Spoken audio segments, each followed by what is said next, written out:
Hello friends, welcome again to my YouTube channel.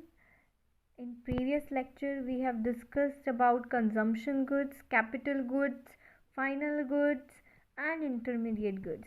Today we will discuss about depreciation. So let us start with the meaning of depreciation. Actually, depreciation refers to the fall in value of fixed assets due to normal wear and tear और with passage of time. Depreciation क्या होता है? Depreciation को basically हम Hindi language में घिसाई बोलते हैं. और इस घिसाई का क्या मतलब है? इस घिसाई का मतलब है किसी भी फिक्स एसेट की वैल्यू का गिर जाना, किसी भी फिक्स एसेट्स की वैल्यू का कम हो जाना.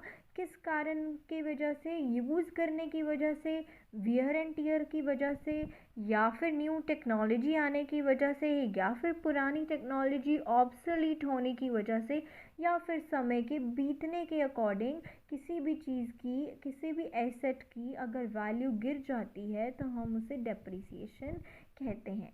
डेप्रिसिएशन वर्ड मैंने आपको नेशनल इनकम में इसीलिए पढ़ाया गया बिकॉज जब हम नेट नेशनल प्रोडक्ट निकालते हैं, यानी जब हमारी नेट नेशनल इनकम निकालते हैं, उसके लिए हमें डेप्रिसिएशन को एक्सक्लूड करना पड़ता है, डेप्रिसिएशन को डिडक्ट करना पड़ता है. इसीलिए मैंने आपको इसमें डेप्रिसिएशन का मीनिंग बताया. वैसे डेप्रिसिएशन जो है हमारे अकाउंटिंग टर्म है एक. Next one is stock. What is stock now? Stock is the quantity of an economic variable which is measured at a point of time. Stock क्या है? एक पॉइंट ऑफ टाइम पे आपके पास कितनी क्वांटिटी पड़ी है किसी भी इकोनॉमिक वेरिएबल की, उसे आप स्टॉक बोलते हैं. सपोज करो आज टुडे इज़ 9th, ठीक है, 9th ऑफ अप्रैल. तो 9th ऑफ अप्रैल को आपकी शॉप के अंदर कितना माल पड़ा है, कितने का सामान पड़ा है, that is stock at a point of time. इसकी कोई टाइम डायमेंशन नहीं है. At a particular point of time जो भी कुछ आपके पास होगा इकोनॉमिक वेरिएबल, उसे आप स्टॉक बोलेंगे. और स्टॉक की कोई भी टाइम डायमेंशन नहीं होती. स्टॉक एक स्टैटिक कंसेप्ट है. और एग्जाम्पल वेल्थ. आज के समय में आपके पास कितना पैसा है, that is stock of wealth. Water में टैंक में कितना वाटर है, कितने लीटर वाटर है, उसे भी आप क्या बोलोगे? स्टॉक बोलोगे. फ्लो मीनिंग से पता चल रहा है बहाव. और बहाव जो है एक पर्टिकुलर पॉइंट ऑफ टाइम पे नहीं होता, वो एक पर्टिकुलर पीरियड ऑफ टाइम पे होता है. It is the quantity which is being measured during a period of time. During a period of time means कि सपोज करो मैं बोलती हूँ इन 2019 फ्रॉम जनवरी टू मई हमारी कंपनी की सेल्स 2 लाख थी. So it is a flow. Flow का मतलब क्या है कि उस समय के अंदर जो सेल्स थी वो 2 लाख थी. एंड उसके बाद मैं बोलती हूँ कि आफ्टर जो मई है टिल दिसंबर सेल्स 20% इंक्रीज हो गई हैं. It means that is flow. Flow होता है किसी पीरियड ऑफ टाइम की. अगर मैं बात करूँ इसके अंदर टाइम डायमेंशन, टाइम को एक बहुत इंपॉर्टेंट फैक्टर माना जाता है, इसीलिए flow is a dynamic concept. Next investment. Investment होता है कभी भी आप अपनी कैपिटल में जो पैसा आपने अपने बिजनेस में लगाया है या जो भी आपने एसेट्स अपने बिजनेस में लगाए हैं, अगर आप एक पर्टिकुलर पीरियड के अंदर उस इन्वेस्टमेंट को, उस कैपिटल को बढ़ा देते हो, उसके अंदर कोई एडिशन कर देते हो, उसे कैपिटल फॉर्मेशन भी बोला जाता है. यस. तो कोई भी एडिशन अगर आप अपने फिजिकल स्टॉक में या फिर आप अपने बिजनेस के अंदर कोई भी पैसा लगा देते हो किसी पर्टिकुलर पीरियड के अंदर, उसे इन्वेस्टमेंट बोला जाता है. और इसका दूसरा नाम है कैपिटल फॉर्मेशन. जी हाँ, कैपिटल फॉर्मेशन का मतलब है change in stock of capital, यानी कि पिछले साल कितना था और अब कितना है, उससे हमें पता चलेगा कि हमने इस वर्ष में कितनी इन्वेस्टमेंट की है अपने बिजनेस में. Yes. So moving on further. Next, इसके बाद नेक्स्ट टॉपिक है बहुत ही इम्पॉर्टेंट टॉपिक हमारा, circular flow of income. Income किस तरीके से हमारी इकॉनमी में चलती है, हमारी जो इनकम का फ्लो है, इनकम का जो चार्ट है वो किस तरीके से होता है। तो बेसिकली जो हमारा फ्लो होता है इनकम का वो एक कॉन्टीन्यूअस प्रोसेस है। कॉन्टीन्यूअस प्रोसेस यानी कभी भी रुकता नहीं है ये फ्लो, ये इनकम का फ्लो चलता रहता है फ्रॉम, आप कह सकते हो कभी प्रोड्यूसर से कंज्यूमर के पास और कभी कंज्यूमर से प्रोड्यूसर के पास। तो आइए थ्योरी पढ़ते हैं इसकी।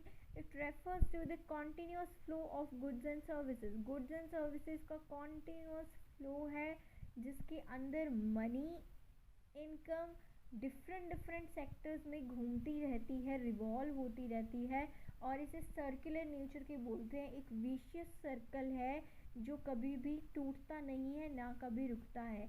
ना तो इसका कोई स्टार्टिंग पॉइंट होता है और ना ही इसका कोई एंडिंग पॉइंट होता है। और सर्कुलर फ्लो ऑफ इनकम हमें हेल्प करता है ये पता करने में कि हमारी इकॉनमी जो है कैसे फंक्शन करती है, हमारी इकॉनमी जो है कैसे रन करती है। आइए इस कंसेप्ट को एक डायग्राम के थ्रू समझते हैं। देखिए, there are two sectors in economy. एक सेक्टर है प्रोड्यूसर सेक्टर, दूसरा है कंज्यूमर सेक्टर।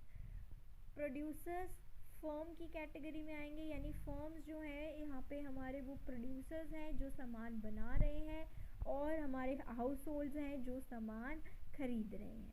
सो अब मैं बात करूँगी दो सेक्टर्स हमारे हो चुके हैं। Circular flow in two sector economy, दो सेक्टर्स की बात हो रही है, one is producer and other one is consumer. So start करते हैं। सबसे पहले प्रोड्यूसर्स को सामान बनाने के लिए क्या चाहिए? प्रोड्यूसर्स को सामान बनाने के लिए चाहिए factors of production. Factors of production हमारे कौन से होते हैं? मैं यहाँ पे लिख रही हूँ। फैक्टर्स ऑफ प्रोडक्शन हमारे होते हैं land, next labor, third one is capital, and last one is entrepreneur। तो ये होते हैं हमारे फैक्टर्स ऑफ प्रोडक्शन। तो फैक्टर्स ऑफ प्रोडक्शन जो है, लैंड चाहिए, लेबर चाहिए। लेबर कौन प्रोवाइड करेगा? हाउस होल्ड प्रोवाइड करेंगे। किसको प्रोवाइड करेंगे? प्रोड्यूसर्स को प्रोवाइड करेंगे। इसीलिए सप्लाई जो है फैक्टर्स ऑफ प्रोडक्शन की कौन करता है? हाउस होल्ड करते हैं। किसको करते हैं? फर्म्स को प्रोवाइड करते हैं। जब लेबर प्रोवाइड होगी, एंटरप्रेन्योर प्रोवाइड होगा, तो लेबर को क्या देनी पड़ेगी? लेबर को देनी पड़ेगी वेजेस, यानी कि लेबर को क्या देनी पड़ेगी? सैलरी।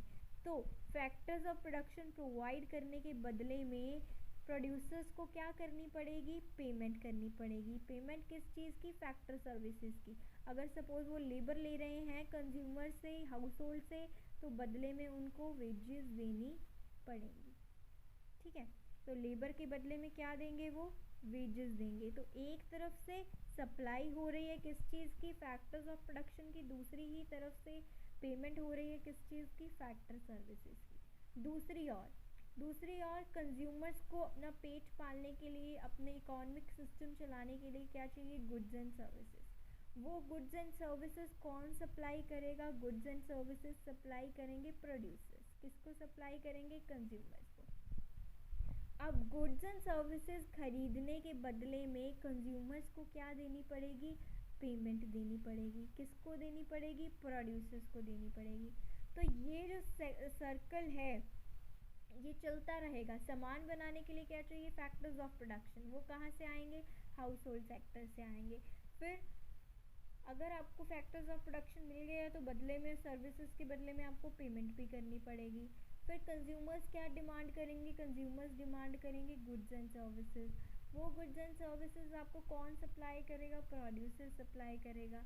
एंड सामान के बदले में आपको एक्सचेंज में उनको क्या करना पड़ेगा? पेमेंट करना पड़ेगा गुड्स एंड सर्विसेज के लिए। तो इसको बोलते हैं, जब पैसे का फ्लो हो तो उसको बोलते हैं मनी फ्लो।